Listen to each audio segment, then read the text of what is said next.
Okay, today we're going to show you how to put cording along the bottom of a slip seat or a chair pad. A slip seat is usually referred to any kind of seat that comes out of the frame. Usually it's with 4 screws on the bottom. So this one here, I've already put the cord on. But how do you do it? What you'll want to do is to sew some cording, plenty of cording. And of course, you know, you'll cut strips at least 1.5 inches wide, sew them together, and then we'll be stapling it around there. You can cut it a little bit wider than 1.5 inches if you want, and that'll give you a little more flange onto which to put your staples. Vinyl or leather, you'll want to use a 4/32 plastic welt. That's the best for vinyl or leather. But if you're working with fabric, don't use plastic welt. It has a tendency to work its way through on fabric. If you're working with fabric, you want to use the 5/32 tissue welt, both of which we sell here at Fabric Farms. Now we're going to start in the back here, but we're not going to staple the first 3 inches, something like that. But we'll go ahead and staple here. Now you're lining up the edge of this wood with this stitch line so that the cord extends a little bit past the wood. Don't go too far out and don't go too far in. Just make it even with the wood.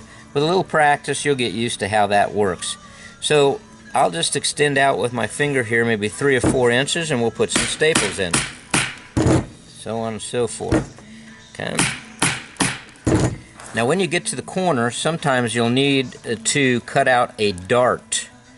What you do is just fold your cording like that, and then take your scissors and make a little dart, if you will. That'll help you turn that corner without so much bulk being there. There's our corner. We're on the straightaway again. Maybe 3 or 4 inches.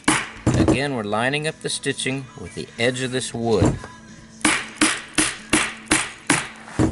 Now this front edge is curved rather than a straight, so we might make a few darts. So I'll just cut a straight line into there, maybe 3 spots, I'm guessing, to help me turn that corner.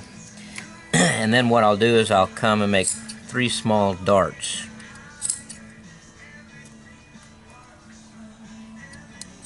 Something like that. Right? 3 darts.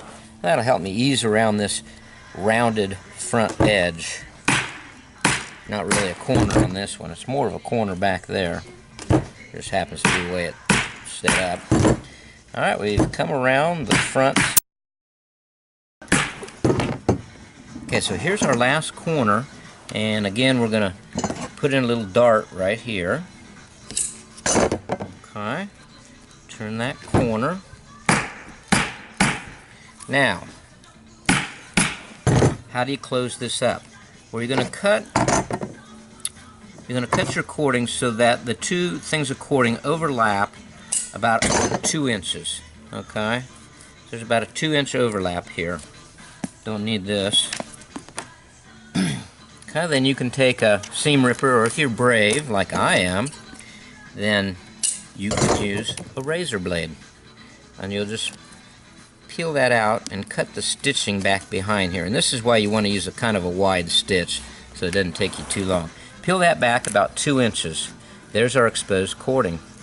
Now we're going to peel this one back about 2 inches, and we have exposed cording there.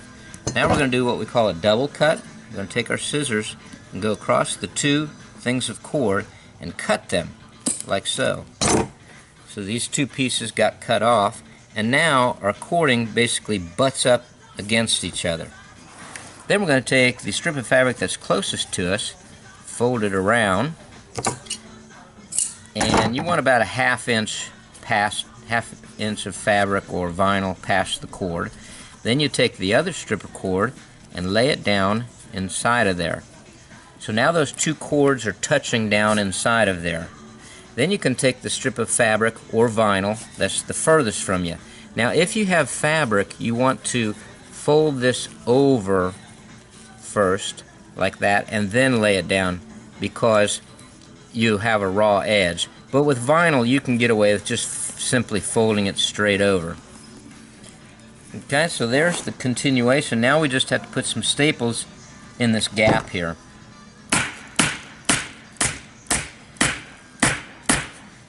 Now there's one more thing you can do that's optional.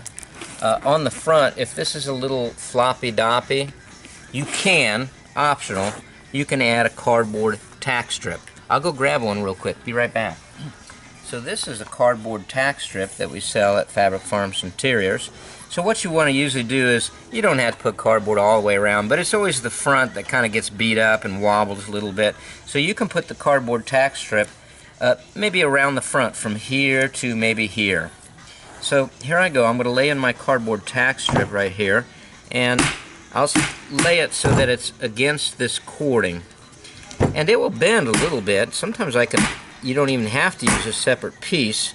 If it's a right angle, you can use a separate piece of the cardboard. But you see how it can actually, you can actually bend it around the corner here.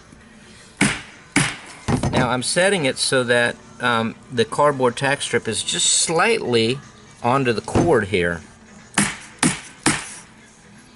Again, this is optional, but it is a nice technique, makes it a little bit nicer. Okay, we're starting to bend it a little bit, and okay, but apparently I didn't cut enough cardboard strip. That's okay. Just grab another piece, and you can continue on to, I don't know, maybe there. Cut it. Okay, so now what'll happen is this won't wobble at all. It'll be nice and tight on the front. And I think that concludes our demonstration for today. How to put welting cord on the bottom of your slip seat.